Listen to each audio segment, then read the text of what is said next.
We are going through the Old Testament as we are looking at Jesus Christ in every book of the Old Testament.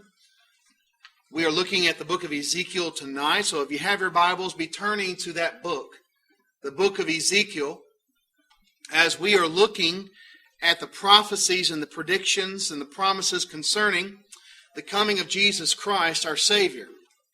It is said that there are over 300 prophecies about Jesus in the Old Testament. And Jesus fulfilled them all, proving that He is the long-awaited Messiah, the long-awaited Savior that the Scriptures predicted.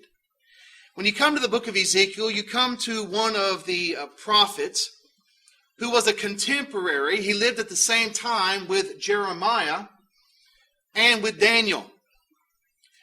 Daniel, when the captivity of Babylon took place, Daniel was a young man, perhaps a teenager, and he went into the palaces. He was a servant there in the palace area.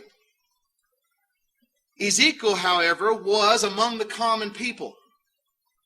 And Ezekiel spoke to the common people. Ezekiel was also a priest of God. The prophetic ministry that he had lasted from 592 to 570 BC. In the book of Ezekiel itself, written by the inspiration of God, was written approximately 565 BC. So the book itself was written about 565 years before the birth of Jesus Christ. Let me give you an outline of the 48 chapters of the book of Ezekiel. Chapter 1. God manifests His power and His glory to Ezekiel in a heavenly vision. Ezekiel at that time is called to be a prophet. Chapters 2 and 3. Ezekiel is commissioned to do the work as a prophet of God. Ezekiel 4 through 24. Ezekiel 4 through 24. You have signs and messages, visions and parables of judgment. Ezekiel 25 through 32. You have God pronouncing judgments on the surrounding nations. The surrounding nations. Ezekiel 33 through 39. You have the prediction of the return of Israel to the land, the remnant that would return. In Ezekiel 40 through 48, you have the promise of the restoration of Israel back to their land. And we know that took place under the leadership of people like Ezra, Nehemiah, and Zerubbabel. Ezekiel is a fascinating book. It's one of those books where there is some very simple lessons that are found, and there's some very complex things that are found. Many numerous passages talk about Jesus Christ and about the New Testament era. But I want to look at Ezekiel chapter 17, verses 22 through 24. And we're going to see some of the imagery there. The prophetic imagery that you find within the pages of the Bible is there to paint a picture, a mental picture, so that when we read it, we get a fuller understanding of the message that God is trying to get across through His prophet. In Ezekiel chapter 17, verses 22 through 24, it is a prophecy about Jesus Christ. Notice what it said. Thus says the Lord God, I will take also one of the highest branches of the high cedar and set it out. I will crop off from the topmost of its young twigs a tender one, and will plant it on a high and prominent mountain. Verse 23, on the mountain height of Israel I will plant it, and it will bring forth boughs and bear fruit, and be a majestic cedar. Under it will dwell birds of every sort. In the shadow of its branches they will dwell. Verse 24, and all the trees of the field shall know that I, the Lord, have brought down the high tree and exalted the low tree, dried up the green tree, made the dry tree flourish. I, the Lord, have spoken and have done it. Here you have an imagery of a tender plant, a tender tree, being exalted, placed on a high prominent mountain in Israel, and allowed to grow into a majestic cedar. Do you see that in your mind's eye? How that God is planting this tree on this high mountain. It's going to grow and be a powerful tree, and it's going to be exalted above all the other trees. That is an imagery of Jesus Christ and the work that he would do. He is depicted here as a tree that would grow. It would have a humble beginning, but it will grow and become prominent as time would go on. Of course, when you look at Jesus Christ in his life, he was born in a stable. He was born among farm animals. His first bed was a food trough, a manger. Humble beginnings. He was a poor man financially. But yet his message is one of the most powerful messages that has ever come upon the face of the earth. And through that message of the gospel, the kingdom was established. Men's souls are saved, and God himself is glorified. What you find here is this prophecy about Jesus Christ. It's also found in other passages like Isaiah chapter 11 and verse 1, Jeremiah chapter 23 and verse 5, Jeremiah chapter 33 and verse 15, Zechariah chapter 3 and verse 8, and Zechariah chapter 6 and verse 12. And we'll get to the book of Zechariah eventually as we continue our series on Sunday nights throughout the Old Testament. So God depicts his son as growing up like a tree, and that tree will become very powerful. It will become a majestic cedar. Remember what Jesus said after his death, burial, and resurrection. Before he ascended to heaven, all authority has been given to me in heaven and on earth. All authority. He came as a humble servant as he was born into this world to poor parents. Lived a life of beauty, yet was in poverty himself. Very poor, humble individual. And yet he was given all power. Philippians chapter 2 tells us that he has a name that is above every name. That at the name of Jesus Christ, every knee should bow. Look at Ezekiel chapter 21. Ezekiel chapter 21, verses 25 through 27. Here you find the last king of Judah, Zedekiah, is depicted. And notice what God says about Zedekiah. Look at verse 25, Ezekiel chapter 21. Now to you, O profane, wicked prince of Israel, whose day has come, whose iniquity shall end. He's talking about Zedekiah. He was a puppet king of the Babylonian Empire. And he calls him a wicked prince of Israel, a profane person whose iniquity shall come to the end. Look at verse 26. Thus says the Lord God, remove the turban, take off the crown, nothing shall remain the same. Exalt the humble and humble the exalted. Overthrown, verse 27, overthrown, I will make it overthrown. It shall be no longer until he comes whose right it is, and I will give it to him. This would be the last official king, so to speak, of God's people, of the Old Testament.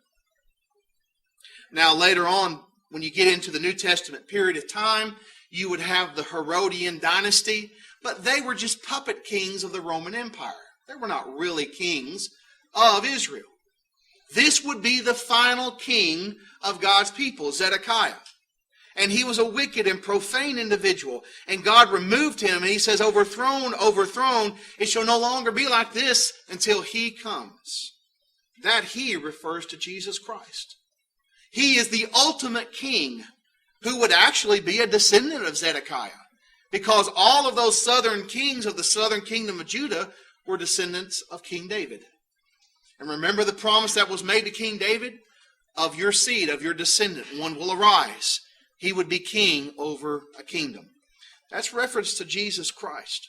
We know that he is King of kings and Lord of lords, that he rules as the master, as the one who is the king over his kingdom, the church.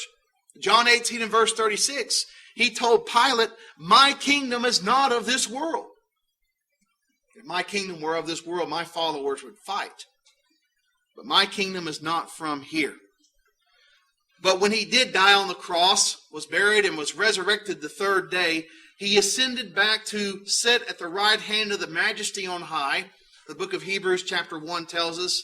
And Revelation chapter 3 and verse 21 tells us of Jesus, to him who overcomes, I will grant to sit with me on my throne, as I also have overcome and sat down with my Father on his throne. If we follow Jesus, if we remain faithful to him, if we overcome, if we're faithful unto death, we'll get to reign with him. We'll be a part of that victory as he overcame and sat down with him on his Father's throne. Jesus is the ultimate king over his people. Ezekiel chapter 34. This is probably one of the more familiar prophecies about Jesus Christ in the book of Ezekiel. Ezekiel chapter 34, verses 20 through 24. When you read Ezekiel 34, I encourage you to read the entire chapter because it's depicting the problem of shepherds, the spiritual leaders, the spiritual guides of Israel, not doing their job. And there's some great lessons there, how that they were supposed to be the protectors of Israel as a flock. And those shepherds, those overseers of the nation of Israel were failing in their duty. And God says, I am going to raise up an ultimate shepherd who will do my bidding, and he will protect my sheep. Ezekiel chapter 34 and verse 20. Therefore, thus says the Lord God to them, behold, I myself will judge between the fat and the lean sheep. Verse 21. Because you have pushed with side and shoulder, butted all the weak ones with your horns, and scattered them abroad. Verse 22. Therefore I will save my flock. They shall no longer be a prey. I will judge between sheep and sheep. Notice verse 23 and 24. I will establish one shepherd over them, and he shall feed them. My servant David. He shall feed them and be their shepherd. And I, the Lord, will be their God, and my servant David, a prince among them. I, the Lord, have spoken. So he's saying that the shepherds, those who are supposed to be taking care of the sheep, they're not doing their job. The sheep are scattering. He says, I'm going to raise up an ultimate shepherd who will take care of my sheep. He says, I will establish, verse 23, one shepherd over them. He's going to feed them. Now, the word feed there means more than just give them food. That means to take care of them, to tend to the animals, to tend to their wounds, to protect them, to help them get back on the right path if they go astray. And so he says, this one shepherd who is going to be over them, my servant David. Now, that's not talking about literally David. It's talking about his descendant, Jesus Christ. He was of the household of David. Remember, over and over again, when you read Matthew, Mark, Luke, and John, what do you find? People would cry out to Jesus, have mercy, Son of David.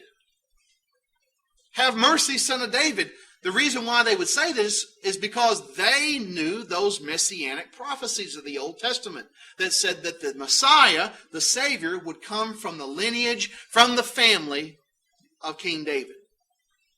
So God, through Ezekiel, is saying this person will be a descendant of King David. He will take care of the sheep. He says he would be David, a prince among them. That word prince means a ruler. One who will rule over the sheep. One who will take care of the sheep and rule over them. Thus, once again, emphasizing his kingship and his royalty. But we know in the New Testament that the Bible makes it very clear. When you come to the Gospel according to John chapter 10, that Jesus is the good shepherd. He says, I am that good shepherd. The Jews understood exactly what he was talking about when he says, I am the good shepherd. They knew exactly that he was referring back to these Old Testament prophecies. I am the good shepherd. Look at John chapter 10, verses 14 through 18. Jesus says to those Jews, I am the good shepherd, and I know my sheep, and they're known by my own. And I known by my own. They know me, and I know them. There's a relationship there. A relationship there between the shepherd and the sheep. Those who have taken time to raise animals and have cattle and have livestock, they know the master's voice. Sometimes they won't even come out to be fed by anyone else except the one they know, that they recognize. In the same way, Jesus is saying, I am that good shepherd. I know my sheep. I know who are truly following me, and I am known by them. Verse 15, as the Father knows me, even so I know the Father, and I lay down my life for the sheep. He was going to do that when he went to the cross, and he suffered, and he died so that the sheep might have life. Verse 16, Jesus said, other sheep I have which are not of this fold, them also I must bring, and they will hear my voice, and there will be one flock and one shepherd. What did the prophecy say? Ezekiel 34 and verse 23, God says, I will establish one shepherd over them. That's Jesus Christ. That one shepherd over the flock. In John 10 and verse 16, when he says, other sheep I have that are not of this fold, that's talking about the Gentiles. Those who are not descendants of Abraham, Isaac, and Jacob. He's going to bring them in. You read Ephesians chapter 2, you get that clearly taught. That everyone who believes and obeys the gospel becomes a part of this one flock. And that flock there is the church. Only one church. Not a multitude of flocks, but only one flock. Only one true church. Jesus is the head of the body. There's only one body and only one head. He is the king of the kingdom. There's only one king and one kingdom. He is the shepherd of the flock. There's only one shepherd and only one flock. That denotes the relationship between Christ and his church. Verse 17, therefore my Father loves me because I lay down my life that I might take it again. Verse 18, no one take it from me, but I lay it down of myself. I have power to lay it down, and I have power to take it again. This command I have received from my Father. In other words, I'm going to voluntarily die so that my sheep might have life. They're not going to take it from me. It's exactly what Jesus said to Pilate. You would have no power over me except it was given to you from above. My kingdom is not of this world. So Jesus laid down his life for those sheep so that there would be one flock, one church. That church was established in Acts chapter 2. What we find here in the book of Ezekiel are many wonderful prophecies about Jesus Christ. He is depicted as a powerful tree, a majestic cedar growing up and being a tree that is powerful and will bear forth fruit unto God. He is depicted as that one king, that ultimate king. All of those other kings of the Old Testament, they failed. They did wickedness. Even the best of them sinned. And none of them were just human. None of them were the Son of God. And Jesus Christ himself is depicted as that one shepherd that God the Father would set over his people as that great shepherd of the sheep. That good shepherd who would lay down his life for the flock. Tonight, are you listening to the shepherd? Jesus said, my sheep hear my voice. I know them, and they follow me. We cannot benefit from the shepherd unless we hear and follow. That is, hear and obey. We must do his will. If there's anyone here who's not a Christian, you have another opportunity to obey that good shepherd. Believe in him, that he is the Son of God. Confess that great fact that he is God's Son. Repent of all of your sins, and we have water available. We can baptize you, immerse you into Christ for the forgiveness of your sins, and he will add you to his flock. Acts chapter 2 and verse 47. If you've done that and you've gone astray, you're one of those sheep that have left the shepherd, repent, come back to him. As always, the choice is yours while we stand and while we sing.